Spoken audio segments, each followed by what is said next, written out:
Hi guys from Latvia. Today I want to show up with the strawberry variety called daroyal that was planted out a month ago. Now we are in 24th of June. I got the plants from German farm in a frigo form and planted them out over spam bond, 100 grams thick.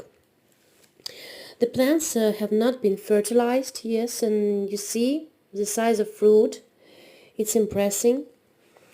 Each plant has its fruit and gave at least 3 pieces, and they look really attractive.